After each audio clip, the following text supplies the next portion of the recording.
On va passer maintenant à ta chronique, Denis, en Les Brèves du chasseur. Oui, alors, voilà, petit tour de la presse locale. C'est en général celle qui est la plus intéressante en ce qui concerne la chasse. Alors, dans l'Union, c'est un journal local de l'Aisne, on voit que les chasseurs et les agriculteurs, pour la première fois, vont travailler en synergie pour protéger les semis de printemps qui vont commencer bientôt. Évidemment, on sait très bien que les semis de printemps, c'est un délice pour tous les corvidés. Donc chasseurs et agriculteurs vont travailler ensemble à la régulation de cette espèce qui est classée ésode dans le département. Et donc voilà, une bonne synergie entre chasseurs et agriculteurs. On chasse très souvent sur leur terre, il est juste qu'il y ait un retour en leur faveur. Voilà. Dans la voie du Nord, on reste dans le nord de la France, hein, à Valère-en-Fagne, encore une bonne action des chasseurs qui se sont réunis à l'appel d'une association de chasse pour nettoyer les bords de route. Il y a encore trop de gens qui jettent tout et Ouais, n'importe ça me rend quoi hystérique, moi. Ça me rend dingue. à partir des Ok. fenêtres de leur voiture. On le voit quand on suit des voitures de gens indélicats. Et bien là, en 2, 3 jours, les chasseurs ont ramassé je ne sais combien de kilos de déchets sur les bords de route de leur commune et des environs. Voilà, peu de civisme de nos concitoyens. Il y a fort à parier que ceux qui jettent ça par les fenêtres sont aussi ceux qui critiquent les chasseurs, qui polluent la nature. Mais en tout cas, il doit y en avoir.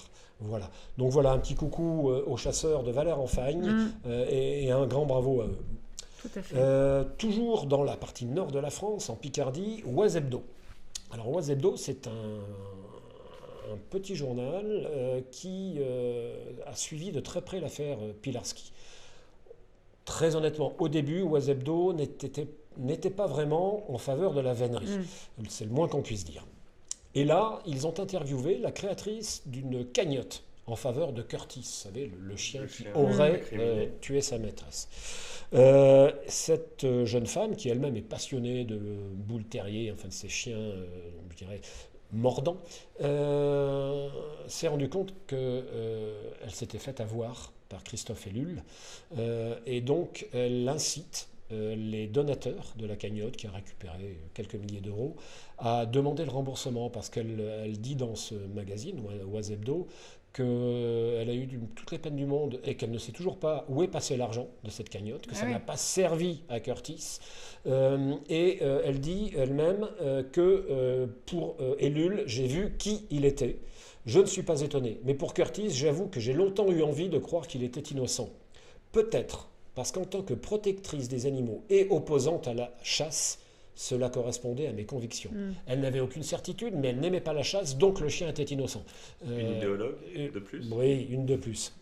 Mais, termine-t-elle, il y a de plus en plus de preuves, donc non, je n'ai plus aucun doute. Voilà, il est bien que Oise Hebdo donne la parole à cette personne et puis arrête ce chasse-bashing qu'ils avaient entrepris à l'encontre de la vénerie. Voilà. On encourage même les autres médias à faire pareil.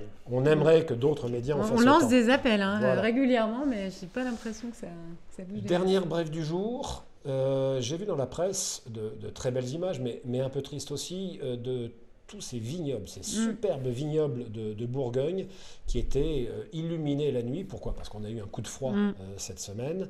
Et évidemment, le vignoble de Bourgogne est très fragile.